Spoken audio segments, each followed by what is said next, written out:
সকলকে চমক দিয়ে আর্যকে ফিরিয়ে আনল অপর্ণা। আমরা এমনটাই দেখতে পারব আজকের পর্বে, চলুন বিস্তারিত জেনে নেই। শুরুতে দেখা যায় অপর্ণা বারবার করে সেই আর্য নামটা পুড়ে যাচ্ছিল, সেই স্বপ্নটা দেখছে আর কাঁপছে থরথর করে।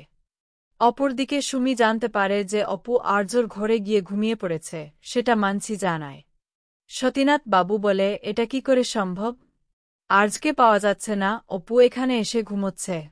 রাজলক্ষ্মী তখন সুমিকে জানায় শরীরটা খারাপ নিয়েও এখানে এসেছে, একটু জ্বরের মতো আছে।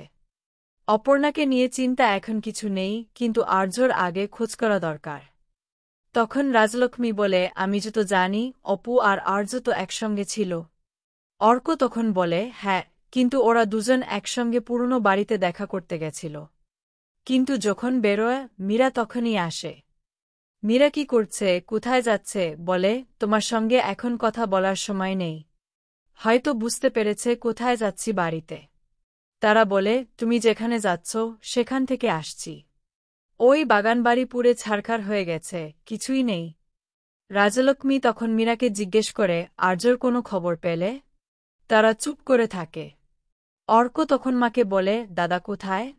মীরা কাঁদতে কাঁদতে বলে, আমি জানি না, আমি কি বলবো। ওই পোড়া বাড়ি থেকে একটা দেহ পাওয়া গেছে, জানি না ওটা কার দেহ। সবাই শুনে একেবারে অবাক হয়। আর্যর কিছু হয়নি তো? রাজলক্ষ্মীর শরীর খারাপ করে। মীরা তখন বলে, আর্যর যদি কিছু হয়ে থাকে কিছুতেই আপনাকে ছাড়ব না। আর্যর সঙ্গে অপর্ণার নাম ছিল, তাই মেয়েরা সঙ্গে সঙ্গে অপর্ণাকে দোষ দিতে শুরু করে দেয়। তারা বলে, ঘুমাচ্ছে না, সবকিছু পাওয়ার লোভেই ইচ্ছাকৃত করে আজকে পুড়িয়ে দিয়েছে। সুমি তখন চিৎকার করে বলে, এটা কিছুতেই হতে পারে না, আপনি যা তা কথা বলছেন। ম্যাডাম জিজ্ঞেস করছেন, আমারও সন্দেহ হচ্ছে, আমরা তাড়াতাড়ি করে অপুর কাছে নিয়ে যাই। সুমি দেখে ঘুমাচ্ছে। তুমি তাড়াতাড়ি করে ওকে ডাকো। মীরা তো খুব হম্বিতম্বি দেখাতে গিয়ে বলে, এভাবেও উঠবে না? আমি রেগে গিয়ে ছুটে গিয়ে ওর হাত ধরে টেনে তুলি। বলি, তুমি নাটক কেন করছ? আর্যকে খুঁজে পাওয়া যাচ্ছে না, তুমি ঘুমোচ্ছ। আর্য কোথায়? সুমি তখন মীরাকে বলে, আপনি কেন এভাবে কথা বলছেন? আমার অপুর সঙ্গে আমি কাঁদতে কাঁদতে ওকে বলেছি, তুই কি জানিস? একটু বল, তোমাদের জানলে যদি কিছু বলিস। তবু তো মাথাটা কেমন হচ্ছে, বলছি কি হয়েছে? মীরা তখনও বলে, তুমি এখনও নাটক করা যাবে না। প্লিজ বলো, আর্য কোথায়? অপর্ণা বলে, আমি জানি না। মীরা বলে, তুমি জানো না বলছ? অপর্ণা, তুমি কিন্তু বাগানবাড়িতে আর্যর সঙ্গে দেখা করতে গেছিলে। তুমি বলেছিলে বাড়িতে আগুন লেগে গেছিল, এখনও বলবে যে তুমি কিছু জানো না? তখন অপর্ণা বলে, বাগানবাড়িতে আগুন লেগেছিল ঠিকই, কিন্তু ওখানে কেউ ছিল না, আর্য ছিলেন না। সুমি সতীনাথ বাবুকে বলে, এখান থেকে চলো, এত লোকের এত কথা শুনতে ভালো লাগছে না। অপু তখন সঙ্গে সঙ্গেই আর্য পাশের ঘরের দিকে তাকায়। সুমি ওকে বলে, মানে তোর কি হয়েছে? চল নিচে চল। মীরা তো কথা না শোনালে হয় না। তারা বলে, দাঁড়াও, এখানে নিচে কোনো নাটক করবে তুমি? ওকে যখন জোর করছে তখনও চিৎকার করে বলে উঠছে, লিভ মি অ্যালোন। অপরদিকে রাজলক্ষ্মী তো কথা শুনে অবাক, বলে, কে কথা বলে এইভাবে? এদিকে সতীনাথ শুনে বলে, কেন এ রকম করছে? সুমি হঠাৎ করে আবার নিচে চলে যায়। সুমি ওকে জিজ্ঞেস করছে, অপু, এ রকম কেন করছিস, কি হয়েছে? ও তো কোনো পাত্তা দিচ্ছে না। তারপর নিচে গিয়ে সুমি বলে, কিছু কি হয়েছে? রাজলক্ষ্মী তখন গিয়ে উপর হাতটা ধরতেই অপর্ণা একটু চটকা মেরে উঠে। ছোঁয়াটা যেন কেমন চেনা চেনা। রাজলক্ষ্মী তখন অপর্ণাকে বলে, অপর্ণা, কি হয়েছে তোমার? কিছু জিজ্ঞেস করছি, তুমি উত্তর দাও। মানসি তখন অপুকে বলে, তোমাকে তো এই প্রশ্নটাই তখন থেকেই করা হচ্ছে, আর্য কোথায়, তুমি তো কোনো কথার উত্তর দিচ্ছ না। ওখানে জিজ্ঞেস করছে যে আর্যর কি হয়েছে। তখন কি করে আপনাকে বলবো? তুমি তো আর্যকে সঙ্গে নিয়ে বাগানবাড়িতে গিয়েছিলে অপর্ণা। তোমরা ওখানে ছিলে, তারপর ঠিক কি কি ঘটেছিল সব সত্যি কথা তুমি আমাকে বলবে। আর একটা কথা বলবো না? আমি কিন্তু সত্যি আর মিথ্যের ফারাকটা খুব ভালো করেই বুঝতে পারি। ও বলে, আমি কিছু জানি না। কিন্তু মানছি বলে, তুমি তো ছিলে আর্যের সঙ্গেও।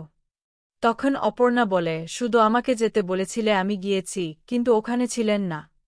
ওই বাড়িতে হঠাৎ করে আগুন লেগে গিয়েছিল।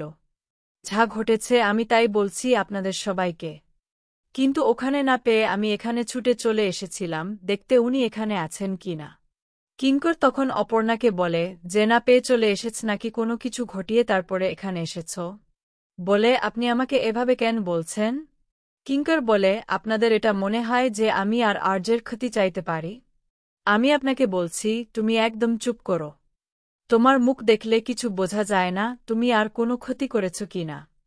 কিংবা চিৎকার করে আপনাকে বলছি যে তুমি সত্যিটা বললে কিন্তু অনেক বড় বিপদ হয়ে যাবে। তখন তো সেখানে পুলিশ আসে। কিঙ্কর অফিসারকে বলে কি ব্যাপার অফিসার আপনি যা বলেন আমাকে বলতে পারেন তো? অফিসার বলে আপনাদের একবার থানায় যেতে হবে। কি করছি কিন্তু কেন অফিসার? বলে ওই বাগানবাড়িতে একটা আগুনে পোড়া দেহ পাওয়া গেছে। কিঙ্কর বলে আপনারা কি সন্দেহ করছেন? ওই দেহটাই তখন অফিসার বলে দেহটার অবস্থা বাইরে থেকে সেটা বোঝা যাবে না। তবে আপনারা বাড়ির লোক দেখলে যদি কোনোভাবে চিনতে পারেন। কথাগুলো শুনেই তো সবার পায়ের নিচ থেকে একেবারে মাটি সরে যাচ্ছে। এরপরে অপর্ণা চলে যায় ওটা আর্যের দেহ কিনা সেটা দেখার জন্য। তখন তো একেবারে দেহের সামনে দাঁড়িয়ে আছে অফিসার। তাকে দেখেই রাজলক্ষ্মী অজ্ঞান হয়ে যায়। তখন অর্ক বলে এটা আমাদের দাদা হতে পারে না আমি এটা দেখতে পারছি না। বিরাট তখন বলে এটা আর্য। অর্ক বলে না দাদা আমাদের ছেড়ে এভাবে চলে যেতে পারে না। ও তো চুপ করে দাঁড়িয়ে এক দৃষ্টিতে দেহটাকে দেখছে। ভালো করে দেখেই বলে যেটা আর্য নয় আর্যের কিছু হয়নি হতেও পারে না। মীরা তখন আপনাকে বলে তুমি তো এখন এটাই বলবে। এটা যদি আর্য না হয়ে থাকে তাহলে আর্য কোথায়? অপর্ণা বলে উনি এখন কোথায় আছেন কি অবস্থায় আছেন সেটা আমি জানি না। রাজলক্ষ্মী আপনি কাঁদবেন না। এটা আমার আর্য স্যার নয় হতে পারে না। আমার আর্য স্যার আমাকে কথা দিয়েছেন সারা জীবন আমার সঙ্গে থাকবেন আমার পাশে থাকবেন। আমাকে ছেড়ে উনি কোথাও যেতে পারেন না। আমি জানি না উনি কোথায় আছেন তবে আছেন। আর আমার বিশ্বাস উনি ঠিক ফিরবেন। অফিসাররা পরে ওখানে এসে অপর্ণাদের বলে আপনারা কি দেহ দেখে শনাক্ত করতে পেরেছেন? তখন কিঙ্কর করে বলে এই দেহে কখনো কি চেনা যায় অফিসার? অর্ক তখন অফিসারকে বলে অপর্ণা ঠিক কথাই বলেছে অফিসার এটা আমাদের দাদা কোনো মতে হতে পারে না। অফিসারের তখনই একটা ঘড়ি দেখায়। বলে দেখুন তো এটা আপনি চিনতে পারছেন কি না। তখনই দেখে বলে এটা তো আর্যর ঘড়ি।